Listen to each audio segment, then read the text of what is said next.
Hello students, edition English teacher চ্যানেলে তোমাদের স্বাগত জানাই। আমি ডক্টর গৌতম মাইতি।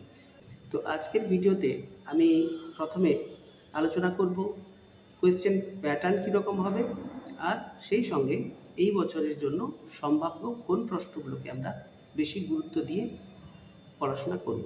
তো চলো আমরা শুরু করি।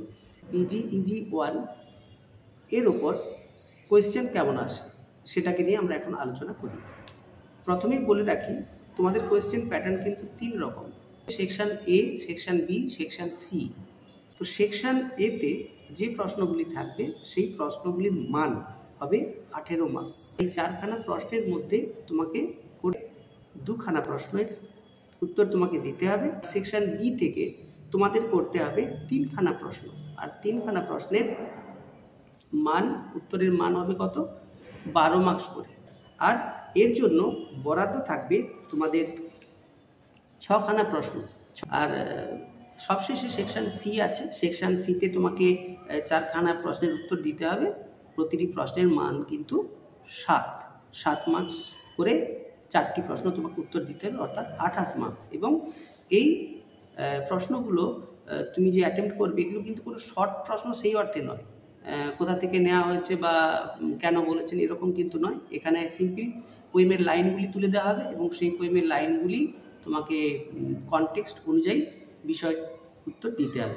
অর্থাৎ ধরো ইনস্ট্রাকশন এরকম থাকতেই পারে, locate and annotate any 4 of the following. তো সেক্ষেত্রে তুমি পোয়েম সম্পর্কে যদি টেক্সচুয়াল কনসেপশন না থাকে তাহলে কিন্তু এখান থেকে উত্তর দেওয়াটা কঠিন। আর এর জন্য আমার মনে হয় একটু টেক্সটগুলোকে একটু দেখে যাবে, পোয়েমগুলো, তাহলে সুবিধে হবে। নাহলে এখানে কিন্তু অ্যাটেম্প্ট করতে পারবে না, আর এখান থেকে সাজেশান করে উত্তর দেওয়াটা কিন্তু খুবই চাপের। টেক্সট সম্পর্কে মিনিমাম কনসেপশনটা লাগে। ঠিক আছে, তো চলো এর পরের পার্টে আমরা আলোচনা করছি এখান থেকে কীরকম সম্ভাব্য প্রশ্ন এই বছর হতে পারে। তো সেক্ষেত্রে অনেকেই তোমরা কমেন্ট বক্সে কমেন্ট করে জানতে চাও আমার কাছে যে স্যার এই প্রশ্নগুলো কি লংয়ের জন্য বা এগুলো কি সেমি লংয়ের জন্য, কীরকম বলি। তো এরকম কোনো কোয়েশ্চেন হয় না। যে প্রশ্নগুলোকে তুমি বলবে যেগুলো লংয়ের জন্যই ইম্পর্টেন্ট, এগুলো শর্ট হিসেবে থাকে না, দ্যাট মিনস সেমি লং হিসেবে থাকে না।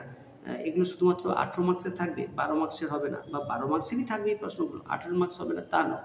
একই প্রশ্ন তোমাকে কিন্তু ঘুরিয়ে সেটাকে 18 মার্কসের জন্য দিতে পারে, আবার দেখবে 12 মার্কসের জন্য দিতে পারে। সাজেশান হিসেবে আমি এখান থেকে কিছু প্রশ্নকে আমি সিলেক্ট করেছি। প্রথমে বলি যে ক্যান্টারবরি টেলসের কথা। ক্যান্টারবরি টেলস তোমাদের দেখবে বই যদি খোলো, তোমাদের প্রথমে একদম ক্যান্টারবরি টেলস নামক এই যে পোয়েম, এটি কিন্তু আছে, পাবি।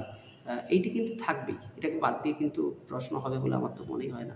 তো ক্যান্টারবরি টেলসের জেনারেলি আমার মনে হয়েছে এখান থেকে বছরের জন্য 2টো প্রশ্ন করা যেতে পারে, কিন্তু 2টি প্রশ্নকে আবার অনেক সময় মার্জ করেও দিতে পারে। তো সেক্ষেত্রে comment on the significance of the description of the season of spring in the opening lines or art of characterization in the poem prologue to the Canterbury Tales।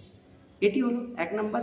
আচ্ছা, 2 নম্বরের জন্য আমরা বলতে পারি comment on Shakespeare's handling of the themes of love and time in any 3 sonnets from your syllabus. William শেক্সপিয়ারের তোমাদের অনেকগুলো poem সিলেবাসের মধ্যে আছে, তাহলে এই পোয়েমগুলোর মধ্য থেকে থিম অফ লাভ বা থিম অফ ম্যারেজ এরকম কনসেপশন কি আছে তোমাকে কিন্তু দেখাতে হতে পারে। তো সেখানে discuss how John Donne combines emotions with intellect in the poem the canonization and the ecstasy.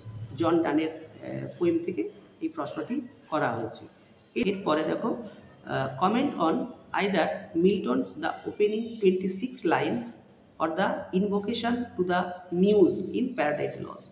হ্যাঁ, প্যারাডাইস লস্টে কিন্তু সমস্যা আছে। প্যারাডাইস লস্ট বাদ দিয়েও কিন্তু কোনো প্রশ্ন কিন্তু হবে না, কিন্তু এক্ষেত্রে এখানে প্রশ্ন কম্বাইন করাটা খুবই টাফ।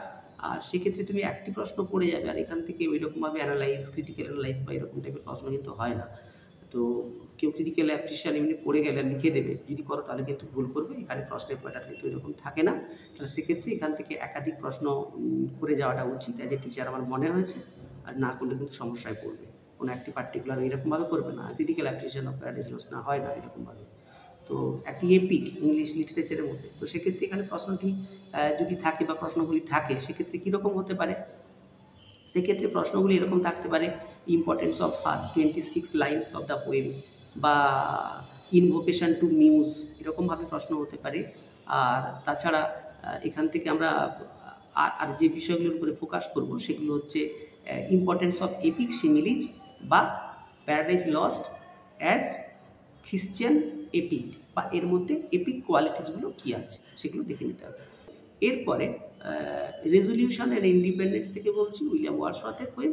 তো এটিও কিন্তু গুরুত্বপূর্ণ। Justify the title of the poem resolution and independence as a narrative poem. এই পোয়েম কিন্তু থেকে যে প্রশ্ন এই বছর যেটা সেট হতে পারে সেটি সিম্পল হতে পারে, আমার মনে হয় এখান থেকে কিছু কঠিন হবে।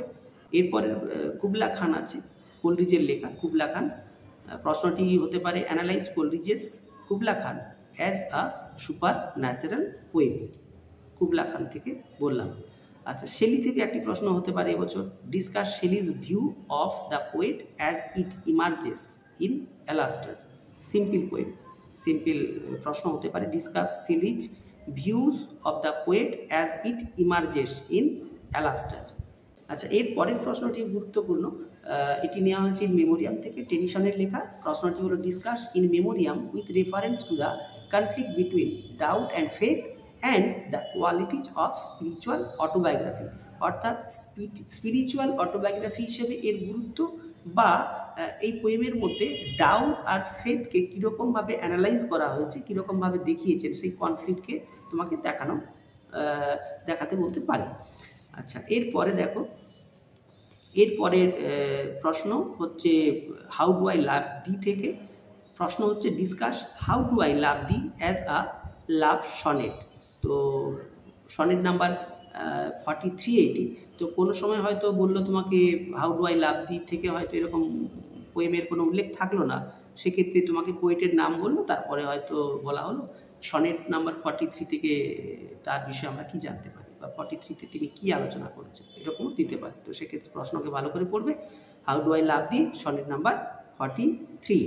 এরপরের প্রশ্ন no coward soul is mine থেকে নেওয়া হয়েছে, critically analyse the poem no coward soul is mine. এটিও কিন্তু গুরুত্বপূর্ণ। নেক্সট প্রশ্ন, write a critical appreciation of G M. Hopkins the windhover with reference to its subtitle. তো দ্য উইন্ডওভার নামক G M. হপকিন্সের লেখা, জিরার্ড ম্যানলি হপকিন্সের লেখা যে পোয়েম, এখান থেকে হয়তো সিম্পল ক্রিটিক্যাল অ্যাপ্রিসিয়েশনও থাকতে পারে, বা বলা হলো ক্রিটিক্যাল অ্যাপ্রিসিয়েশনের সঙ্গে হয়তো তোমাকে বলা হলো সাব টাইটেলের গুরুত্ব কী দেওয়া আছে, বা দেখো এটাও হতে পারে হয়তো শুধু সাব টাইটেলের উপরেই হয়তো প্রশ্ন হলো, সেটা হয়তো সেমি লং আকারে তখন পড়তে পারে, লং হিসেবে তখন থাকবে না। শুধু সাব টাইটেল নিয়ে প্রশ্ন যদি হয় তাহলে সেক্ষেত্রে সেমি লং হিসেবে থাকার সম্ভাবনাটা বেশি। এরপর নেক্সট, ডাব্লিউ.এইচ. অডেন্সের লেখা দ্য আননোন সিটিজেন থেকে।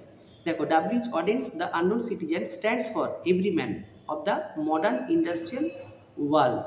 ডিসকাস, এরকম প্রশ্ন থাকতে পারে। তো মডার্ন সিভিলাইজেশনকে, মডার্ন ইন্ডাস্ট্রিয়াল যে ওয়ার্ল্ড, তার প্রভাব বা সেটিকে কীরকমভাবে দেখানো হয়েছে পোয়েমের মধ্যে, সেই সম্পর্কে তোমার কাছে জানতে চাওয়া হতে পারে। নেক্সট, ডিলেন থমাসের লেখা পোয়েম ফার্ন হিল থেকে নেওয়া হয়েছে। ডিলেন থমাসের poem Fern Hill is a recollection of the poet's childhood. Discuss, তো এই পোয়েমের মধ্যে চাইল্ডহুডকে কেমনভাবে দেখানো হয়েছে সেটা কিন্তু জানতে পারে তোমার কাছে। তো এটি খুব সিম্পল প্রশ্ন, এটাকেও তোমরা দেখবে। নেক্সট প্রশ্ন, দিস গ্রেট আই ব্রেক থেকে নেওয়া হয়েছে। Discuss the poems this great I break is a poem with multiple meanings. Next, একদম শেষের কথা বলছি, ক্রিটিক্যালি অ্যানালাইজ স্টেট ইউজের হক রুস্টিং। হক রুস্টিং পোয়েমটিকে ক্রিটিক্যালি অ্যানালাইজ করতে বলতে পারে। সিম্পলি আমি প্রশ্নগুলোর মধ্যে জটিলতা দেখানোর চেষ্টা করছি না।